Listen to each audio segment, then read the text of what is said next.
October 12, 1943. Brussels, occupied Belgium. The cellar beneath the music shop on Rue de la Madeleine smells of damp stone and paper dust. Marguerite Dubois sits at a worn upright piano, her fingers moving across yellowed keys that haven't been tuned in 18 months. Above her, German boots pass on the cobblestones, their rhythm steady and mechanical. She plays Debussy Clair de Lune.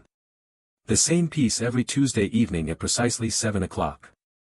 To anyone listening from the street, it's just another music lesson in occupied Brussels. A woman teaching piano to students who no longer exist. A small defiance against the silence the occupation demands. But in the apartment across the narrow street, a pharmacist named Henri Valmont stands at his window with a cup of ersatz coffee growing cold in his hands. He's not listening to the melody. He's counting the pauses between the notes. This is how people communicate when words can kill. Belgium has been under German occupation for 3 years. The Gestapo maintains headquarters at Avenue Louise. The Sicherheitsdienst, the Nazi intelligence service, operates from the Palace of Justice. Between them, they've arrested more than 4,000 Belgians since 1940. Resistors, Jews, communists, black marketeers, anyone whose existence contradicts the new order. The prisons overflow. The interrogation cells never sleep. In this environment, traditional resistance networks have fractured and died. Written messages are death sentences waiting to be discovered. Couriers disappear into Gestapo headquarters and never emerge. Radio transmissions last minutes before German direction-finding trucks triangulate their positions. The Belgian underground has learned that survival requires invisibility. And invisibility requires silence. But silence also means isolation. Without communication, resistance cells operate blind, duplicating efforts, walking into German traps, unable to coordinate escapes or warn each other of danger. The paradox is absolute. Speak and die. Remain silent and become irrelevant. Marguerite finishes Clair de Lune. She pauses for exactly 12 seconds, then begins again. But this time, she plays the opening passage differently. The tempo shifts. A hesitation on the fourth measure. A sustain on a note that should be brief.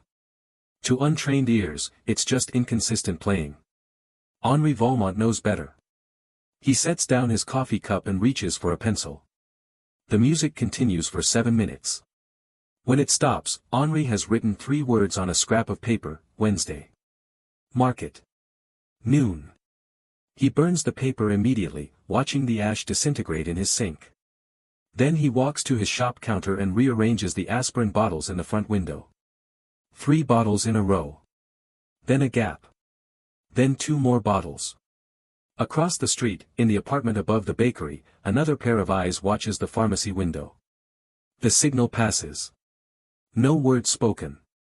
No papers exchanged. Just bottles and music and the precise choreography of people who understand that survival lives in the spaces between things. This is October 1943. The Belgian resistance has been operating this way for 7 months. A network of 43 people spread across Brussels, communicating through music, window displays, the arrangement of vegetables at market stalls, the specific days laundry hangs from balconies. They call themselves le Réseau Silencieux. The Silent Network.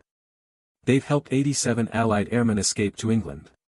They've passed intelligence about German troop movements to London. They've hidden 16 Jewish families. And the Gestapo doesn't know they exist. But that's about to change. At Gestapo headquarters on Avenue Louise, Sturmbannführer Klaus Hoffman studies a map of Brussels covered in red pins.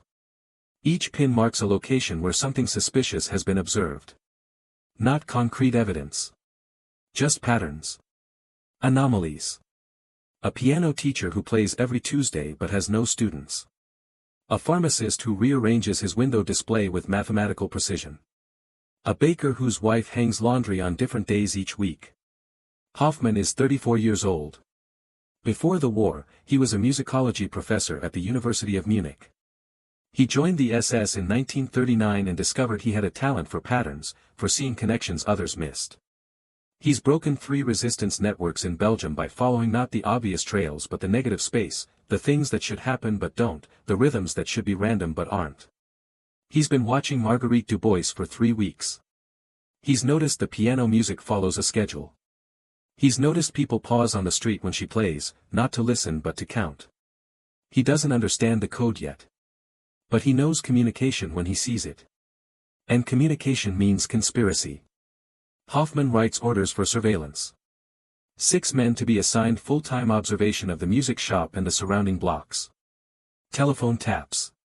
Mail interception. Photographic surveillance. The machinery of counterintelligence beginning to tighten around people who don't know they're being watched.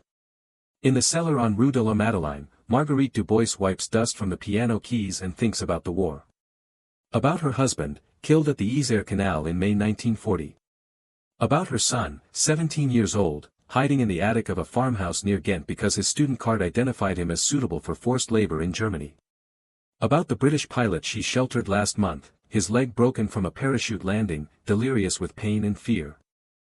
She thinks about music. 1943. How it was supposed to be Brussels, about beauty. Occupied Belgium. About transcendence. The cellar beneath the music shop about Rue de la Madeleine smells of terror of making a mistake. Dust.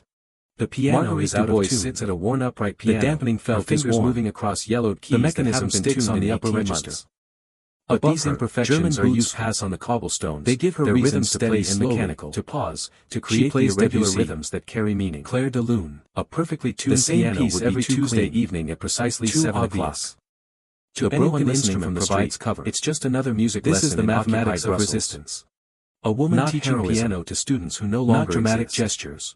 A small defiance against the silence of ordinary objects in ways that look accidental. But in the apartment across the narrow street, a pharmacist named Henri Valmont stands at his window with a cup of air displays that sell nothing cold in his hands. Market conversations about listening to the melody discuss nothing except what must be said in pauses between the notes. And above all, this is how people communicate when words deviation from the pattern. Belgium has been under German occupation for 3 years. Not the Gestapo maintains headquarters at Avenue. The Germans have learned that interrogation works best when it's theatrical. The Nazi intelligence service when the arrested can hear the screams from other cells.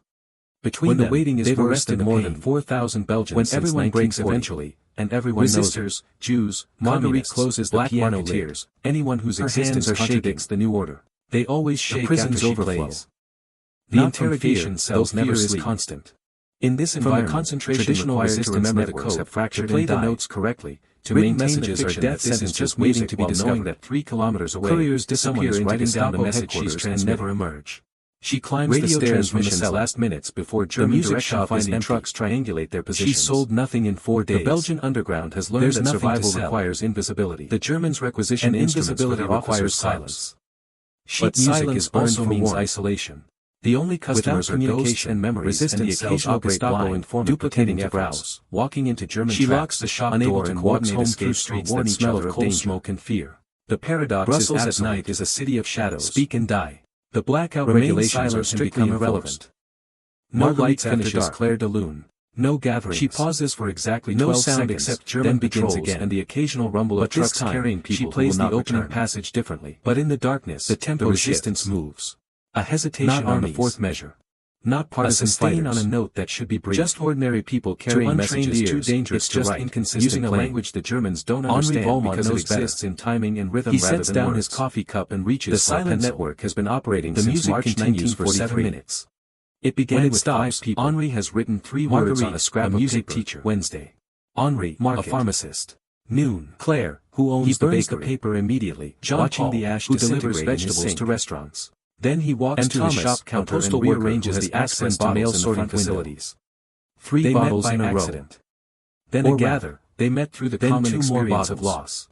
Across the street, helped allied airmen above the bakery, another pair of eyes watches the pharmacy window. Each had learned that traditional resistance methods were suicidal. No words spoken. They began experimenting with non-verbal communication out of necessity. Just bottles and music and the precise choreography of people who understand that survival lives in the spaces through multiple intermediaries, where the chains could be broken without exposing everyone. The Belgian resistance has been operating this way for 7 months. She'd been a concert pianist before the war, 43 people spread across Paris and Amsterdam, communicating through music. She understood that music follows the arrangement of vegetables at market can be precisely specific days laundry hangs that an audience listens for emotion. They call themselves Le Réseau Silencieux. That the same piece played slightly differently can carry entirely different meanings. Allied airmen escaped to England. She created the first code using Debussy Clair de Lune about German troop movements to London. A piece everyone knew. They've hidden 16 Jewish families. Playing it wouldn't seem suspicious. And the Gestapo doesn't know they exist. Enough that variations could be subtle. But that's about to change. She taught Henri at the Gestapo headquarters on Avenue Louise. Sturmbannführer Klaus Hoffman studies a map of Brussels covered in red pins. By October 1943, the network marks a location where something suspicious has been observed. They communicate across Brussels without evidence. They just coordinate escapes, hide refugees, anomalies, gather intelligence. A piano teacher who plays every Tuesday but has no window displays, and the careful arrangement of rearranges his window display with mathematical precision. They've become victims of their own success. A baker whose wife hangs laundry on different days each week. Too many people 34 years old. Too many signals passed due as a musicology professor at the University of Munich. Hoffman is watching. He joined the SS in 1939 and discovered he had a talent for patterns, effective connections requires communication. He's broken communication-resistant networks in Belgium by following patterns not the obvious trails but the negative space, and detection things that should happen but don't. The transformation is about to begin. He's been watching Marguerite Dubois allied interventions.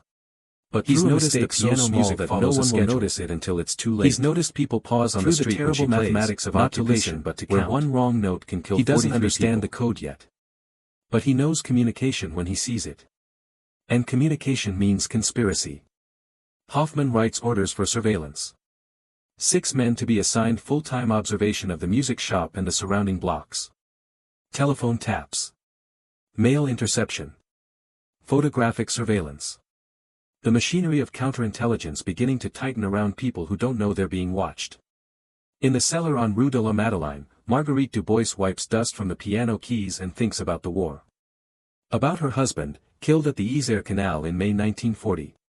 About her son, 17 years old, hiding in the attic of a farmhouse near Ghent because his student card identified him as suitable for forced labor in Germany. About the British pilot she sheltered last month, his leg broken from a parachute landing, delirious with pain and fear. November 12, 1943. 6:47 occupied Belgium. Marguerite Dubois walks down Rue de la Madeleine smells a bag containing 2 withered potatoes, a small Marguerite Dubois wrapped in a worn upright piano, her fingers moving across yellow keys that haven't been tuned in 18 months. The street is empty except for a German patrol passing at the intersection. Pass on the cobblestones. She doesn't look at them. Steady and mechanical. Looking is suspicious. She plays Debussy. Not looking is suspicious. Clair de Lune. Everything is suspicious. Every Tuesday evening at precisely 7 o'clock and unlocks the door with fingers that have learned not to tremble visibly. It's just another music lesson. Inside, the darkness smells familiar. A woman teaching piano wood and paper and no particular mustiness of spaces that haven't been properly heated against the silence the occupation demands. She doesn't turn on lights. But in the apartment across the narrow street, blackout regulations don't begin until Henri Valmont stands at his window with rationed inhabits our coffee growing cold in his hands. At 7 p.m. precisely, he's not listening to the melody. To the cellar and sits at the piano. He's counting the pauses between the notes. This is Tuesday. This is how people communicate when words can kill. But tonight, Belgium has been under German occupation for 3 years. The network has received intelligence about a Gestapo raid plan for tomorrow morning. The address is on Rue the Nazi intelligence service, apartments where Jewish families are hiding. The warning needs to reach the coordinators more than 4,000 Belgians since the code is specific. Resistors she'll play the opening passage normally, black marketeers, then in the second move's existence she'll introduce deliberate mistakes. The prison's a sustained note where there should be a trill. The interrogation cells never sleep. Exactly 5 seconds. In this environment, traditional resistance networks have fractured and died. Then she'll repeat the opening passage. Written messages are death sentences waiting to be discovered. The message will disappear into Gestapo headquarters and never evacuate immediately. Radio transmissions last minutes before German direction-finding trucks triangulate their positions. Henri Valmont will hear it from his apartment window. The Belgian underground has learned that survival requires invisibility at the bakery. And invisibility will rearrange bread loaves in her shop window. But silence also means isolation. Jean-Paul, making his evening vegetable delivery, resistance cells operate blind, know to visit the safe houses to pass the warning. Walking into German traps, the entire sequence will take 90 minutes. Each other of danger. No words. The paradox is absolute. No papers. Speak and die. Radio transmission. Remain silent. Just become music, irrelevant. Bread and vegetables. Marguerite speaking a language the Germans haven't learned to hear. She pauses for exactly 12 seconds, then begins again. The notes flow like water. But this time, she plays the opening passage differently. She lets her hands remember before her mind does. The muscle memory of 25 years measure. Piano carrying her through the opening on a note that should be brief. The cellar is cold. To untrained ears, her breath makes small clouds in the dim light of a single candle. Henri Valmont knows better. Above, she can hear someone walking on the street and reaches for a pencil. Not boots. The music continues for 7 minutes. A civilian. When it stops, Henri has written 3 words on a scrap of paper. Here's where the message begins. Mark it. The sustained note. He burns the paper immediately, watching the ash disintegrate in his sink. 6. Then he walks to his shop counter and rearranges the aspirin bottles in the front window. 1, 2, 3 bottles in a row. 3. Then a gap. 4. Then 2 more bottles. And then the door at the top of the cellar stairs above the bakery. Another pair of eyes watches the pharmacy window. Footsteps. The signal passes. Multiple sets. No word spoken. Marguerite's hands freeze above the keys. Just bottles and music becomes the loudest choreography of people who understand that survival lives in the spaces between things. 4 men descend the stairs. This is October 1943. 3 in Gestapo uniforms. The Belgian resistance has been operating this way for 7 months, wearing the look that Gestapo informants always have. 43 people spread across the mixture of fear and spite that comes from buying window displays with other people's lives. The arrangement of vegetables at market stalls. The officer in front is specific day's laundry hangs from balconies. His uniform is immaculate. Réseau Silencieux. He carries a leather folder under one arm. When he speaks, his Allied airmen escape without accent. They've passed intelligence about German troop movements to London. Please continue playing. They've hidden 16 Jewish families. This is how the Gestapo doesn't know they exist. Not with violence, but that's about to change. Not yet. At Gestapo headquarters on Avenue Louise, with the civilized veneer that makes Klaus Hoffman studies a map of Brussels covered in red pins. Marguerite each pin marks a location where something suspicious has been observed. The code unfinished in her mind like a sentence cut midword. Just patterns. She looks at the piano. Anomalies. At her hands still a frozen above the keys. Who plays every Tuesday but has no impossibility of continuing. A pharmacist who rearranges his window display with the officer's voice doesn't rise. A baker whose wife hangs laundry on different days. The thread is in the simple existence of his Hoffman is 34 years old. You play every Tuesday evening at 7 o'clock. He was a musicology professor Debussy at the University of Munich. Clair de Lune. He joined the SS in 1939 and discovered he had a talent for patterns, for seeing connections others missed. He walks closer. He's broken 3 resistance sets the leather folder on following not the obvious trails but the negative space, the things that should happen photographs, the rhythms that should be Marguerite from the street. He's been watching Marguerite Dubois for 3 weeks. Claire arranging bread and piano music follows a schedule. Jean-Paul with his vegetable cart. He's noticed people pause on the street. All surveillance photos, not to listen but to count. All evidence. He doesn't understand the code yet. The music is beautiful. He knows communication. The officer continues. And communication means conspiracy each week. Hoffman writes orders for surveillance. Pauses 6 men to be assigned full-time observation of the music shop and but never quite the same performance. Telephone taps. As a musician, I find this fascinating. Photographic surveillance. Understanding. The machinery of counterintelligence beginning to tighten around people. How much does he know they're being watched? My name is Sturmbannführer. In the cellar on Rue de la Madeleine, before Marguerite Dubois I taught musicology at piano and thinks about the war. I specialized in structural analysis. Killed at the Isère Canal, the mathematical patterns underlying composition. About her son, it's remarkable how music and hiding in the attic of a farmhouse near Ghent because his student card identified him as suitable for forced labor in Germany. Variation within structure. About the British pilot she sheltered Marguerite finds her voice. His leg broken from a parachute landing. It comes from somewhere delirious with pain and fear. I don't understand what you want. I want you to finish playing. Complete the message you were transmitting. I'm genuinely curious what the rest of the code says. The trap is perfect. If she plays, she confirms everything. If she doesn't, she confirms everything. There's no escape in either direction. October 12, 1943. The interesting question is occupied Belgium. How does one detect a code embedded beneath the music shop on Rue de la Madeleine smells of variation from artistic interpretation? Marguerite Dubois sits at a worn upright piano, patience, her fingers moving across yellowed keys that haven't been tuned. Statistical analysis. Above her, you've been playing every Tuesday on the 7 months. Their rhythm steady. I've been recording every performance. She plays Debussy and patterns emerge. Clair de Lune. Pauses that always occur at specific every Tuesday evening at precisely 7 o'clock. Changes that correlate with specific events. Listening from the street. It's just another music lesson in occupied an Allied bomber was shot down near Leuven. A woman teaching piano to students who no longer to play something different. A small defiance against the silence the occupation demands. He gestures to the photographs. But in the apartment across the narrow street is quite a pharmacist named Henri Valmont. Music to windows to bread to vegetables. Ersatz coffee growing cold in his hands. No couriers. He's not listening to the melody. Just ordinary objects behaving in ways that appear ordinary until you look at them collectively. This is how people communicate when words can kill. 43 people, I believe. Belgium has been under German occupation still mapping the complete structure. The Gestapo maintains headquarters at Avenue Louise. The entire Sicherheitsdienst, the Nazi intelligence service, operates from the Palace of Justice. Allied airmen. Between them, 16 arrested more than 4,000 Belgians since 1940. All of it exposed because patterns are mathematics and mathematics can always be solved. Black marketeers. Here's what will happen. Existence contradicts the new order. His voice still conversational. The prison's overflow. Still polite. The interrogation cells never sleep.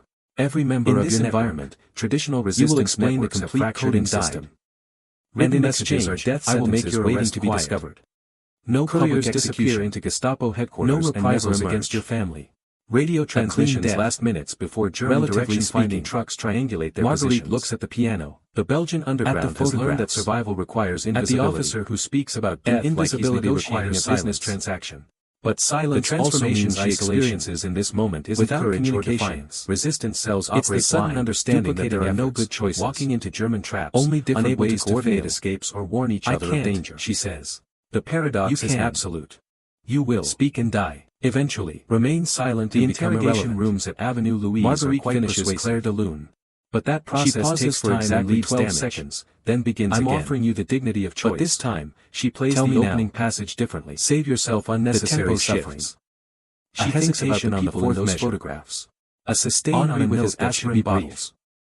To untrained ears, it's just inconsistent Jean-Paul with his vegetables. Henri Valmont knows better. People doing impossible things. He sets down his coffee cup and reaches for a pencil. Because silence was complicity. The music continues for 7 minutes. They chose death knowing it would come eventually. When it stops, Henri has written 3 words on a scrap of paper. Hoffman sighs. Market stands. Noon. Closes the leather folder. He burns the paper immediately. Very well. Watching the ash disintegrate. I admire principles. Then he walks to his shop counter and rearranges the aspirin bottles to the men behind him. Take 3 bottles in a row.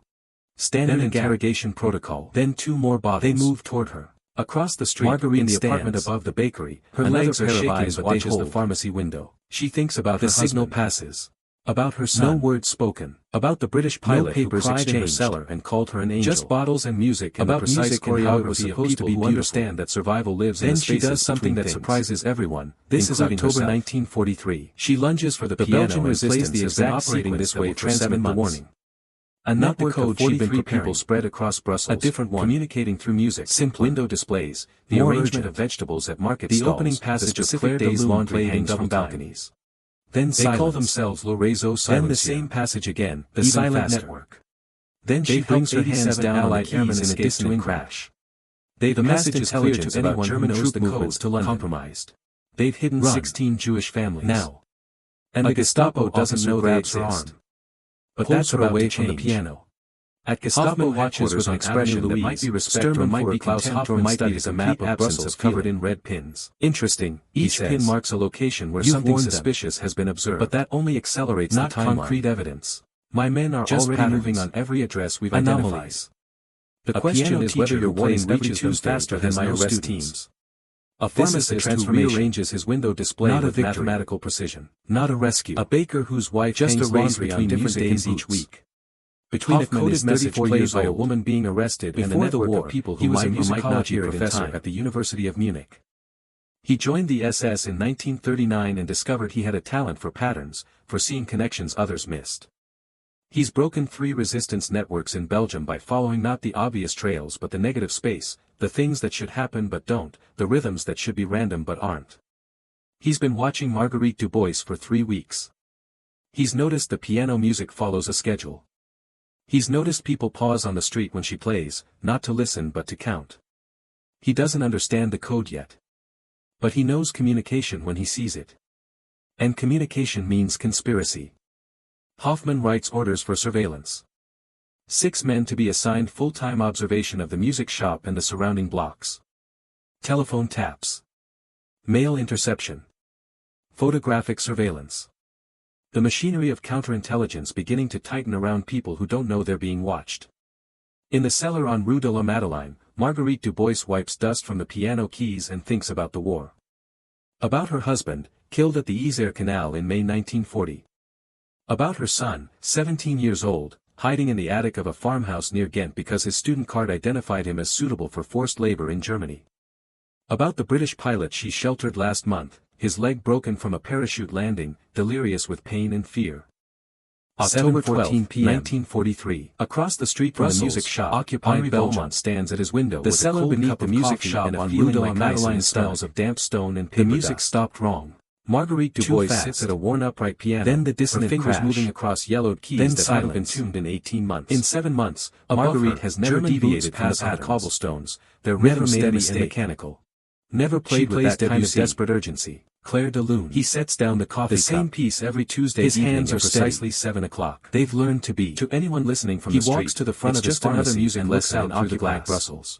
German staff teaching piano in front of the music shop no longer exist. Men in Gestapo uniforms. A small defiance against the silence. The shop door open and light spilling onto the cobblestones. But in the apartment across the narrow street, they have her. A pharmacist named Henri Valmont stands at his window with a cup of ersatz coffee growing cold in his hands. Silence. He's not listening to the melody again.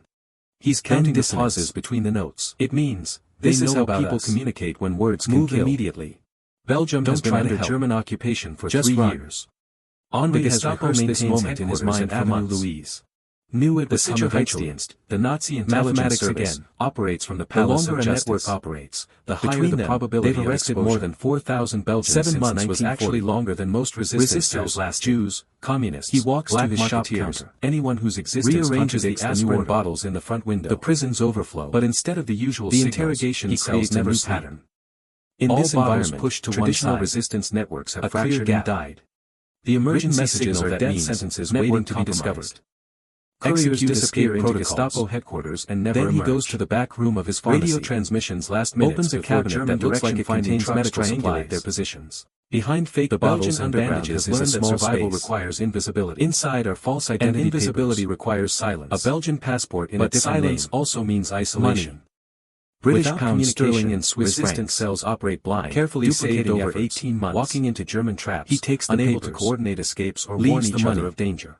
Money can be traced. The paradox is absolute. Papers are survival. Speak and die. He walks out the back door of his pharmacy, irrelevant, leaving the front door unlocked. Marguerite finishes Clair de Lune, everything appearing normal. She pauses for exactly 12 seconds, behind the row then begins shops. Again. But this time, she plays running the opening passage differently. Walks at the pace of a man going home for dinner. A hesitation on the just another measure. Civilian in occupied Brussels trying to survive another day. Brief. Behind to him, untrained the aspirin bottles in the window transmit the warning to anyone who knows Henri Valmont knows better. 3 blocks away, he sets down his coffee cup and reaches for a pencil when she sees a boy running. The music continues for 7 minutes. 12 years old. When it stops, Lives Henri has written 3 words on a scrap of paper. She's seen him before but never paid attention. Market. He runs past her shop, then stops. He burns the paper immediately, runs back, watching the ash disintegrate in his sink. Then he follows to his shop counter and rearranges the aspirin bottles in the front window. The aspirin bottles 3 bottles to one side. Then the emergency signal. Then 2 more bottles. She doesn't ask questions. Across the street, in the apartment above the bakery, she knows exactly what that watches the pharmacy because Henri taught her 6 months ago. The signal passes. They'd sat in her bakery after midnight practicing signals, no papers planning exchanged for this exact scenario. Just bottles and music and the precise choreography. She leaves her cash register that survival lives in the spaces leaves the oven still warm. This is October 1943. To her apartment above the bakery and retrieves a small bag she's been operating this way for 7 months. A network of 43 people spread across Brussels, someone else, communicating through music. A widow traveling to visit her sister. The arrangement of vegetables at market stalls. The papers say the specific day's laundry hangs from balconies. Purchased 3 months ago. They call just themselves Réseau Silencieux. She walks out into the Brussels twilight. They've helped 87 Allied airmen escape to her family for 32 years. They've passed intelligence about German troop bread dough rising for tomorrow's batch. They've hidden 16 Jewish about anything except moving. And the Gestapo doesn't know they exist. Surviving. But that's about to change. The signal has passed to Gestapo headquarters on Avenue 41 remain. Sturmbannführer Klaus Hoffman studies a map of Brussels covered in red pins. Sturmbannführer Hoffman receives telephone marks a location where something suspicious has been observed. Reporting from Rue de la Madeleine. Not concrete evidence. Subject Dubois in just patterns. Pharmacy across street under observation. A piano teacher who plays every Tuesday but has no students. Bakery a pharmacist who rearranges his window display with mathematical precision. Oven warm, door unlocked, whose wife hangs laundry on different days each week. Hoffman studies his map. Hoffman is 34 years old. Red pins. Before the war, the warning has spread faster than he anticipated. At the University of Munich. The network is collapsing. He joined the SS in 1939 and like trying to catch talent for patterns, for seeing connections others missed. Surveillance on all known resistance networks in Belgium by following not the obvious trails but the negative space. Roadblocks on major routes out in Brussels, the rhythms that should be random is locked down. He's been watching Marguerite Dubois for 3 weeks. Always has. He's noticed the piano music. The question is whether his net is tight enough to catch everyone before they pause on the street when she plays. Jean-Paul Mercier is making his evening vegetable delivery. He doesn't understand his Claire's bakery dark and empty. But he knows communication when he sees cart. And communication means conspiracy. The door is unlocked, but no one orders for surveillance. He knows Claire never leaves without assigned full-time observation of the music shop and the surrounding blocks. He sees a woman across the street. Telephone taps. She's been standing there too long. Mail interception. Watching photographic surveillance. Not moving like people move the when they have somewhere to go. Counterintelligence beginning to tighten around Gestapo who don't know they're being watched. In the cellar on Rue de la Madeleine, Marguerite Dubois wipes dust from the piano keys and then wheels it down an alley instead of his usual route. Her husband, killed at the abandons the cart behind a warehouse.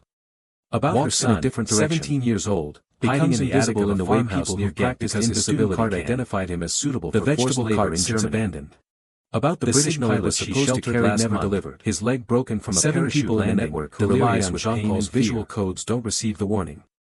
They continue operating, unaware that the Gestapo knows.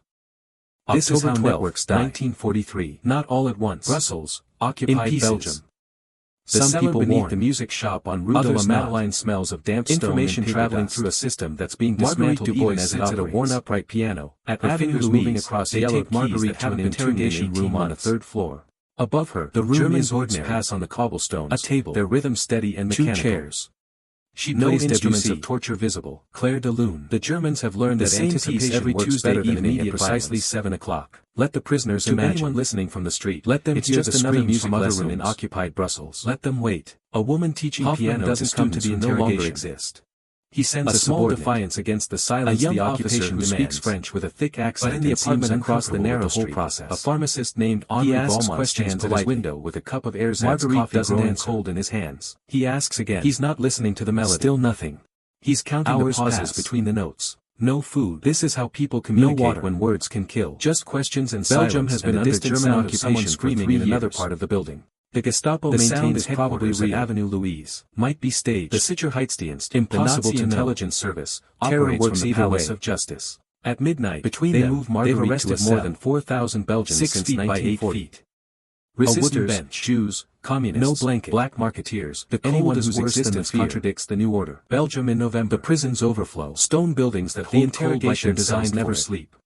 She sits on the bench and thinks traditional resistance networks have fractured and whether her warning reached everyone. Written messages are death sentences waiting to be discovered. Jean-Paul and all the others whose names appear into Gestapo headquarters and never emerge. About Allied airmen who might be radio transmissions last minute because the German direction finding trucks triangulate their positions. About Jewish families hiding in attics who might not has learned that survival requires invisibility. She thinks about her son. And invisibility requires 17 years old and hiding from forced labor conscription. Also means isolation. If they interrogate her, without communication about him, resistance cells they'll use him as leverage, duplicating efforts. Every parent German mathematics, unable to coordinate your life or your child's life. Danger. Your paradox is absolute. The mathematics always favor the Germans. Remain silent and become irrelevant. Time. Marguerite finishes Clair de Lune. They have the infinite patience for exactly 12 seconds, operate through documentation and procedure. But this time, resistance plays the opening passage differently. People break. The tempo shifts. Everyone knows this. A hesitation on the fourth measure. But the question isn't whether people break. A sustain on a note that should be brief. The question is, how long can you hold out? To untrained ears, it's just how many hours before the screaming starts. Henri Valmont knows better. How many hours after that before you tell them what they want to know? He sets down his coffee cup and reaches for a pencil. And whether those hours give other people enough time for 7 minutes. Across Brussels, the network is disintegrating on a scrap of paper. Wednesday. Some members have received the warning. Noon. They're moving. He burns the paper immediately, changing identities, watching the ash disintegrate activating backup plans. Then he walks to his shop counter and rearranges the aspirin bottles in the front window. A postal worker still sorts 3 bottles watching for Gestapo correspondence. Then a gap. A doctor still treats wounded resistors in a basement across clinic. The street, in the apartment above the bakery, still hides Jewish pair of eyes watches the pharmacy window. The ones who know the signal passes. The ones who don't know are walking toward the same cells where Margaret's exchanged. Just by bottles on November 4th, the Gestapo has arrested 7 members of survival lives in the spaces between things. Marguerite in the first wave. This is October 1943. Henri Valmont, caught at the rail station trying to board a train operating this way for 7 months. A courier named Marie, a network of 43 people spread across Brussels, communicating for others whose names appear in confiscated documents. The arrangement of vegetables at market 36 stalls. People remain at large. Day's laundry hangs from balconies. Some have escaped Brussels entirely. They call themselves Le Réseau Silencieux. Others are hiding. The silent network still operating. Convinced the network is intact, Allied unaware they're being watched. They've passed intelligence about German troop movements to London. Marguerite Dubois has said nothing in Jewish families.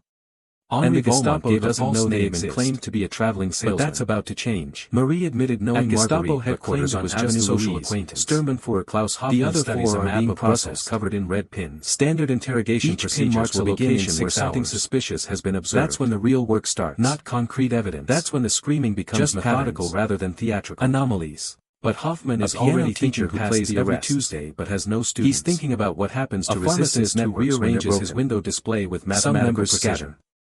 A baker whose wife hangs laundry on different days try to rebuild.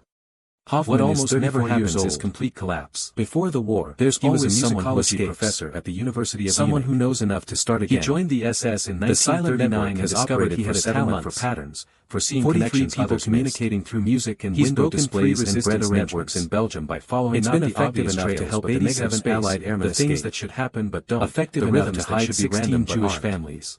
He's been watching Marguerite Dubois for 3 weeks. Breaking it requires more than music follows a schedule. It requires destroying the code pause on the street when she plays, making the communication system useless even if some members survive. He doesn't understand the code yet. Hoffman returns to his office. Communication when he sees it. Pulls out the recordings he's made of Marguerite's piano performances. Hoffman writes orders for Tuesday evenings.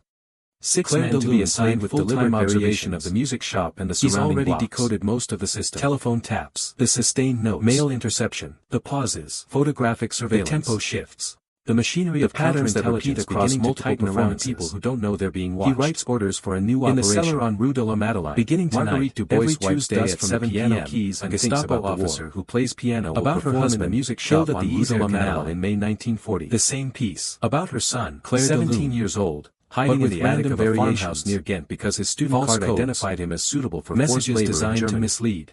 About the British remaining network members to locations where leg broken from a parachute landing, the music will contain in fear. But it will lie. And resistance members, desperate for communication, will listen to the lies and believe them because the signal sounds right even when the content is poisoned. This is the consequence. Not just arrests. Not just interrogations. But the corruption of the communication system itself. The transformation of music from resistance tool to Gestapo weapon. November 17, 1943. Brussels, 2 weeks after the arrest. Belgium. Thomas cellar beneath the music shop on Rue de la Madeleine smells of damp stone and paper dust. He's worked here since 1937 at a worn upright piano, 6 years of handling mail, learning the patterns of how communication flows through a city, understanding that letters contain information more valuable than the words they carry. Their rhythm steady and mechanical. Who writes to whom? She plays Debussy. How often? Clair de Lune. From where? The same piece every Tuesday evening at precisely 7 o'clock. His role is simple. To anyone listening from the street, watch for Gestapo it's just another music lesson in occupied Brussels. Identify addresses where raids are planned. A woman teaching piano to students who no longer through the musical signal system. A small defiance against the silence the occupation escape arrest. But in the apartment more lives than arrows count. A pharmacist named Henri Valmont the music has been wrong with a cup of ersatz coffee every Tuesday at 7 p.m. Someone plays piano in the shop on Rue de la Madeleine. He's counting the pauses between the notes. The same piece. This is how people communicate but when the variations are random. Belgium has been under German occupation for 3 years. The pauses come at wrong intervals. The Gestapo maintains the tempo changes don't correspond to any code pattern. The Sicherheitsdienst, the Nazi intelligence service, Marguerite was being forced to play under duress. Between them, they've arrested more than 4,000 Gestapo useful information. Resistors, Jews, communists, Marguerite arresteers, anyone whose existence contradicts the rail station. The prison's Bertrand disappeared. The interrogation cells never sleep. The network compromised. In this environment, traditional resistance networks have fractured and died. False messages are dead sentences waiting to be discovered. Thomas recognizes the Gestapo headquarters and never emerged. The Germans have done this before with radio transmissions last minutes before German direction-finding trucks triangulate their positions. Use their equipment to broadcast false information. The Belgian underground has learned that survival requires other members to respond. And invisibility requires Tuesday music. But silence also means isolation. Goes silent without communication, resistance cells the only survival strategy duplicating efforts, walking into German traps, unable to wait for the storm to pass or warn each other of danger. Hope that hibernation looks enough like is absolute. Across Brussels, other surviving members make similar calculations. The network hasn't been completely destroyed. She pauses for exactly 12 seconds, that trust is then begins again. No one knows who's been arrested. She plays the opening passage who's cooperating with interrogators. The tempo shifts. Who's still operating a hesitation on the fourth measure. The music could be real or could be trapped. A note that should be brief. Window displays could be to signals untrained ears. Could be surveillance. It's just inconsistent playing. The mathematics of resistance Henri Valmont knows better. Where communication was survival, coffee now communication might be death. The music continues for 7 minutes. Connection now operates through isolation. Henri has written 3 words on a scrap of paper. Invisible. Waiting. This is how the Gestapo wins. He burns the paper immediately, not by catching the ash disintegrate in his sink, by making the survivors afraid to communicate. Then he walks to his shop counter and rearranges the aspirin bottles in the front window, by turning the tools of resistance into weapons of exposure. Then a gap. At Avenue Louise, then two more Marguerite Dubois sits in her cell across on the morning of November 17th, above the bakery. Days another pair of eyes watches the pharmacy window. The interrogations have been methodical. The signal passes. No torture yet. No words spoken. Just questions. No papers exchanged. Endless questions. Just bottles and music and the precise choreography of people who understand that survival lives in the spaces between things. She said nothing. This is October 1943. But breaking Belgian resistance has been operating this way for 7 months. The Germans already know most of what they need. A network of 43 people spread across Brussels, communicating through music patterns, window displays, the arrangement of vegetables at market stalls. They're asking questions they already know answers from balconies. Testing her responses. They call themselves Le Réseau Silencieux, comparing what she says to what they've learned from others. She understands what's happening. Allied airmen escaped to England. The interrogation isn't about extracting intelligence about German troop movements. It's about confirming information. They've hidden 16 Jewish families. About the Gestapo doesn't know they exist. Partial truths told by multiple sources who don't know how much everyone else has revealed. At Gestapo headquarters on Avenue Somewhere Louise, in this building, Sturmbannführer Klaus Hoffman studies a map of Brussels covered in red Marie pins. The courier. Each pin marks a location where something suspicious has been observed. Different answers. Not concrete evidence. They're protecting the network by just patterns. Not realizing that lies can be as revealing as truth when you have enough every Tuesday but has no students. On November 20th, a pharmacist who rearranges his window display with mathematical precision. Not from interrogation confessions. A baker whose wife hangs laundry on different days each week. From watching who reacts to the false musical signals. Before the war, changes behavior when the college stopped making sense. At the University of Munich. Guilty knowledge visible. He joined the SS respond to information they shouldn't understand unless they're part of something hidden. Foreseeing connections others missed. The silent network, which began with 5 people in resistance networks in Belgium by following not the obvious trails but is reduced to 16. The things that should happen but 16 people. The rhythm managed to go random but dark. He's been watching Marguerite Dubois for 3 weeks. Who've become so invisible he's noticed the piano analysis can't find them. He's noticed his ability means irrelevant when she plays, not to listen but to count. The 16 survivors aren't helping Allied airmen. He doesn't understand the code yet. Aren't hiding Jewish families. Communication when he sees it. Aren't passing intelligence to communication means conspiracy. They're just surviving. Hoffman writes orders for surveillance. But a small to be assigned full-time observation. The greater legacy is what the network accomplished before it died. Telephone taps. 87 Allied airmen returned to England to fly again. Photographic 16 Jewish families that escaped the machinery of counterintelligence beginning intelligence to about German troop dispositions that helped plan bombing raids. In the cellar on Rue de la Madeleine, all of it done through music and window displays from the piano keys and thinks about the war. Through the language of ordinary objects behaving in ways that looked ordinary until you understood how to listen. About in December 1943, years old, British intelligence in the attic of a farmhouse report because their Belgian card identified him as suitable for forced labor in Germany has been compromised. About the British pilot she sheltered last month, his leg broken 27 members arrested, delirious with pain and status of others unknown. Communication system corrupted. Network considered defunct. The report is filed. The operation classified. The music shop on Rue de la Madeleine remains open but now functions only as Gestapo bait. Someone plays piano every Tuesday. Clair de Lune with random variations. Waiting for anyone who still believes the codes are real. No one comes. By January 1944, most arrested network members have been processed through the interrogation system. Some have been deported to camps in Germany. Others have been executed. The specific fates remain classified in Gestapo files that will be discovered only after the war ends. October 12 is sent to Ravensbrück concentration camp in February 1944. Occupied Belgium. Her prison number beneath the music shop on Rue de la Madeleine smells of damp stone and paper. She survives until April 1945. Marguerite Dubois sits at 1 month before liberation, her fingers moving across the yellow keys that haven't been tuned in 18 months. Her son, hiding in a farmhouse near Ghent, pass on never learns what happened to her. Their rhythm steady and mechanical. He waits for the war to end. She plays Debussy for letters that never come. Clair de Lune for answers that arrive only decades later through our precisely 7 o'clock. Henri Valmont is executed on March 3rd. It's just another music lesson in occupied Brussels, the shooting range where the Germans conduct mass executions of Belgian resistors. A small defiance with 42 silence the occupation demands. No trial, but in the apartment across the narrow street, a pharmacist named Henri Valmont stands at his window with a cup of Bertrand escapes Brussels in his hands. He's not listening to the melody, then to the Dutch border. He's counting the pauses between the notes to neutral Switzerland. This is how people communicate when words can kill. Returns to Belgium has been under German occupation for 3 years. Destroyed in a bombing raid. The Gestapo maintains headquarters at Avenue Louise. Never talks about the network set once. The Nazi intelligence service operates from the research in Belgian resistance. Between them, they've arrested more than 4,000 Belgians since 1940. As if the Gestapo might still be resistors, Jews, communists, 43 original network members. Anyone whose existence contradicts the new order. Some through the prison's overflow. Some through luck. The interrogation cells never simply because the Gestapo never identified them. Traditional resistance networks die fractured and die in executions, or in messages or documentation of deaths waiting to be discovered when resistance fails. Couriers disappear. The music shop on Rue de la Madeleine is destroyed in a bombing raid. Radio transmissions last minutes before German direction-finding trucks triangulate their positions. The cellar collapses. The Belgian underground has learned that survival requires invisibility. After the war, the lot remains empty for 20 years. But silence also means isolation. Someone builds an apartment block. Without communication, the residents know nothing about what happened there. Duplicating efforts, about music that carried messages, unable to coordinate about codes embedded in Debussy. In 1989, a researcher named Michel Delvaux discovers documents in Belgian state archives and become irrelevant. Gestapo Marguerite captured by Allied forces in 1945. She pauses for exactly 12 seconds, our surveillance then begins again.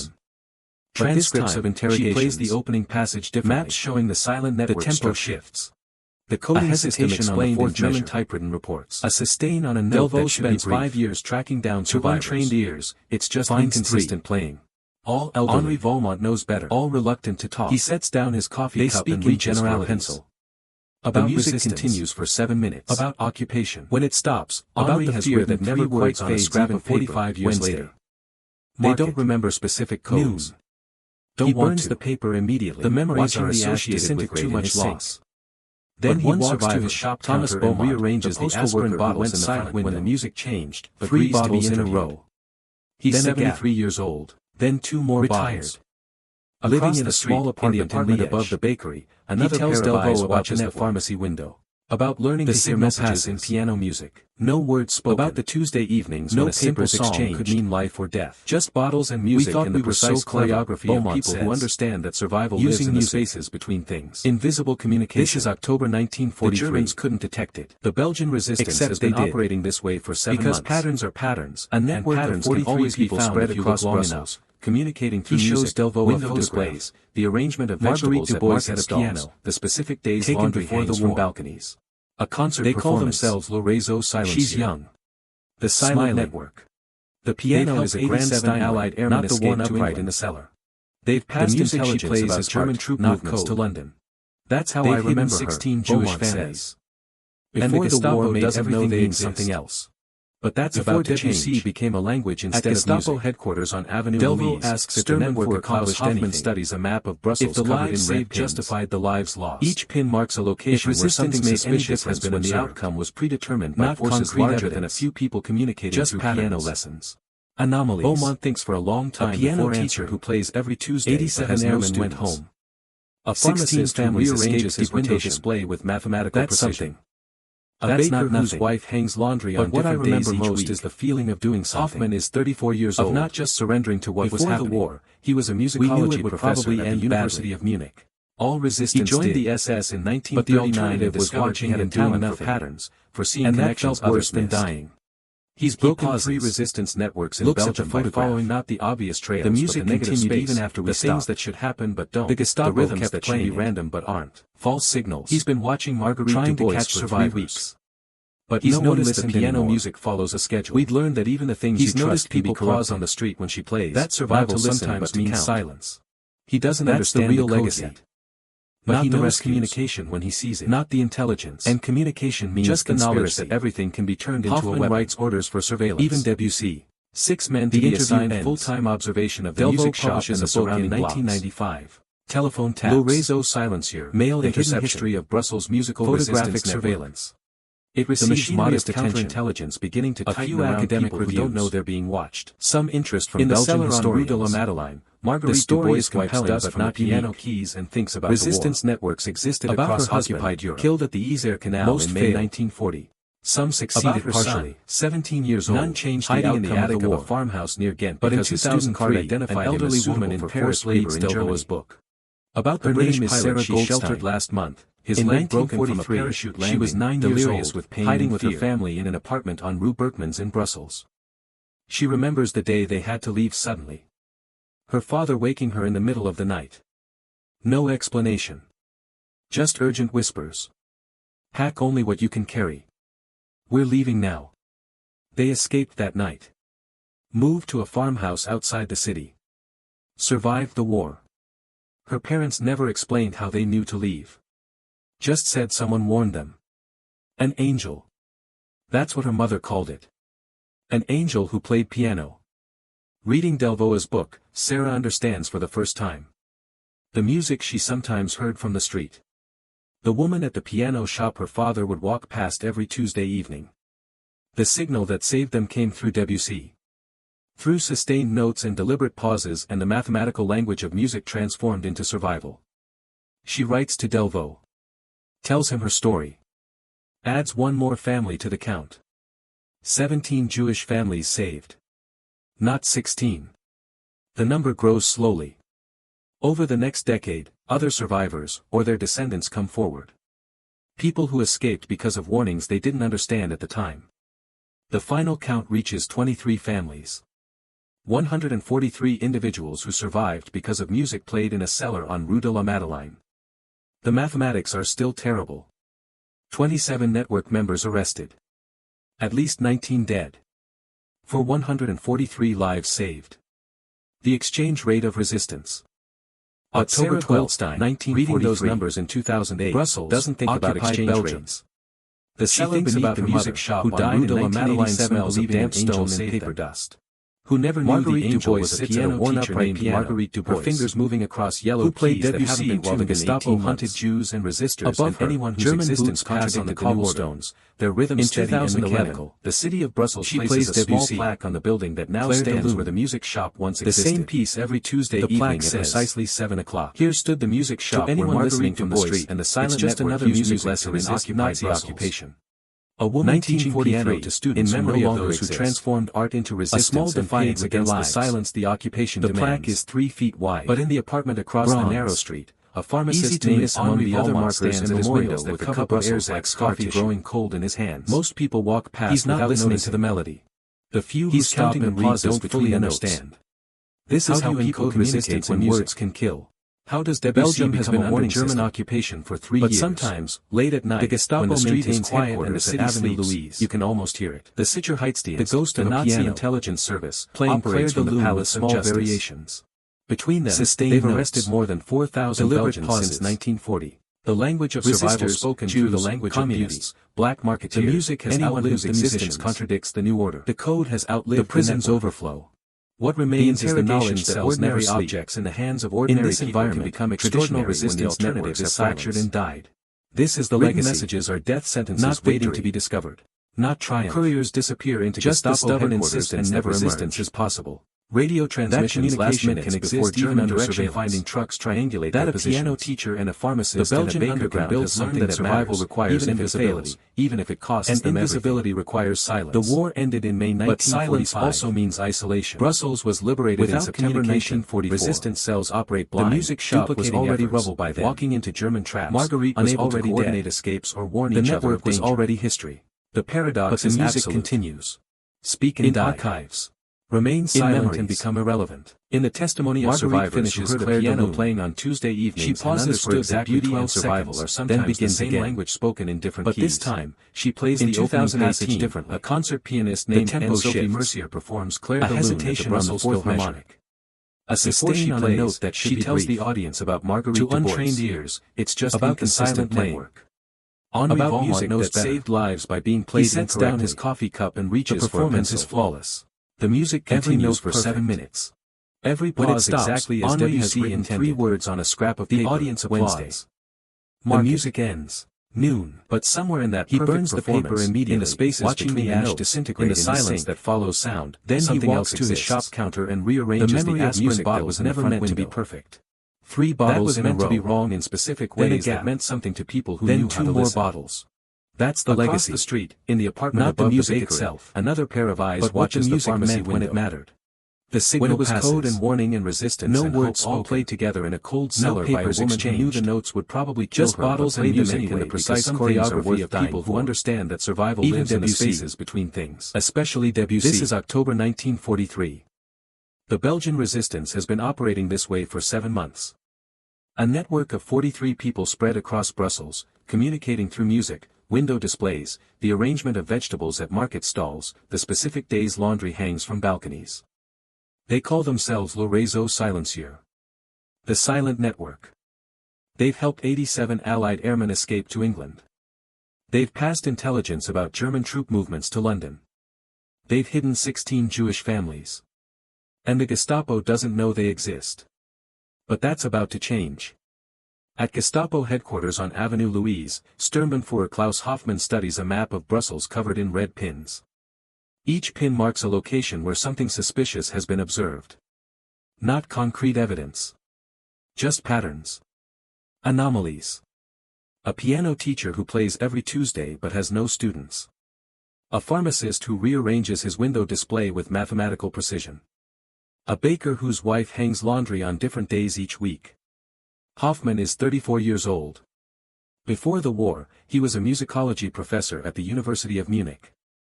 He joined the SS in 1939 and discovered he had a talent for patterns, for seeing connections others missed. He's broken 3 resistance networks in Belgium by following not the obvious trails but the negative space, the things that should happen but don't, the rhythms that should be random but aren't. He's been watching Marguerite Dubois for 3 weeks. He's noticed the piano music follows a schedule. He's noticed people pause on the street when she plays, not to listen but to count. He doesn't understand the code yet. But he knows communication when he sees it. And communication means conspiracy. Hoffman writes orders for surveillance. 6 men to be assigned full-time observation of the music shop and the surrounding blocks. Telephone taps. Mail interception. Photographic surveillance. The machinery of counterintelligence beginning to tighten around people who don't know they're being watched. In the cellar on Rue de la Madeleine, Marguerite Dubois wipes dust from the piano keys and thinks about the war. About her husband, killed at the Isère Canal in May 1940. About her son, 17 years old, hiding in the attic of a farmhouse near Ghent because his student card identified him as suitable for forced labor in Germany.